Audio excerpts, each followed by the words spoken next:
సరుకు సరంజామాతో పంచుడుకు వేలాయరా, పూజకు వేలాయరా అన్న పాట భక్తిగా పాడుకుంటారు అంతా. పంచుడుకు వేలాయరా అని ఎన్నికల సీజన్ లో అంతే భక్తిగా పాడుకుంటారు. పోలింగ్ కి సరిగ్గా 6 రోజుల సమయం మాత్రమే ఉంది. ఒక్కో నియోజకవర్గంలో 2 లక్షల మంది కంటే ఎక్కువగా ఓటర్లు ఉన్నారు.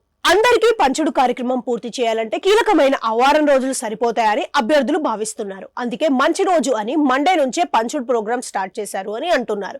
కొంతమంది అభ్యర్థులు వాలంటీర్లతో సమావేశం జరిపి వారి ద్వారా ఎక్కడికక్కడ జాబితాలు తప్పించుకొని ఓటుకు ఇంత అని వెలకట్టి మరీ బట్వాడా చేసే కార్యక్రమం చేస్తుంటే, మరికొంతమంది అభ్యర్థులు తామే సొంత టీంలను తయారు చేసుకుని వారి ద్వారా పంపిణీలు కూడా జాగ్రత్తగా సాగేలా ప్రణాళికలు చేసుకుంటారు. ఎంపీ అభ్యర్థులకు, ఎమ్మెల్యే అభ్యర్థులకు ప్రధాన రాజకీయ పార్టీలు అనుసంధానం చేశాయి. దాంతో ఎన్నికల ఖర్చులకు ఎంపీల వద్దల ఆయన అసెంబ్లీ నియోజకవర్గాలు చెందిన అభ్యర్థులు క్యూ కడుతున్నారట. ఇది కాకుండా అధినాయకత్వం కొంతమంది అభ్యర్థులకు నేరుగా ముట్ట చెప్పినట్లు ప్రచారం సాగుతుంది. మరోవైపు చూస్తే అభ్యర్థులు కూడా ఆ రెండింటి ద్వారా వచ్చే డబ్బుకు మ్యాచింగ్ గ్రాంట్ గా అభ్యర్థులు సొంత సొమ్ము తీసి ఖర్చు చేయాలని అధినాయకత్వం నుంచి ఆదేశాలు వెళ్లాయి. ప్రధాన పార్టీలు ప్రతి అసెంబ్లీ నియోజకవర్గానికి పార్టీల తరపున పరిశీలనను నియమించారు.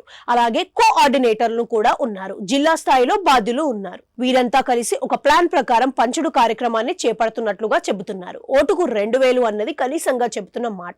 టఫ్ ఫైట్ ఉన్న చోట అది ఇంకా పెరుగుతుందని అంటున్నారు. అయితే కొన్ని చోట్ల 1500 నుంచి కూడా మొదలెడుతున్నారు అని అంటున్నారు.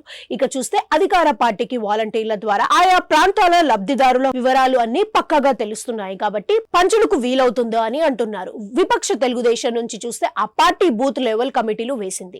వారితో సమావేశాలు చేసి ఈ బట్వాడాను చేయించేందుకు సిద్ధపడుతున్నారని అంటున్నారు. దీపావళికి బాణసంచ సామగ్రి తెచ్చినట్లుగా పంచుడుకు కూడా అవసరమైన సరుకు సరంజామాలతో పార్టీలు సిద్ధంగా ఉన్నారని అంటున్నారు.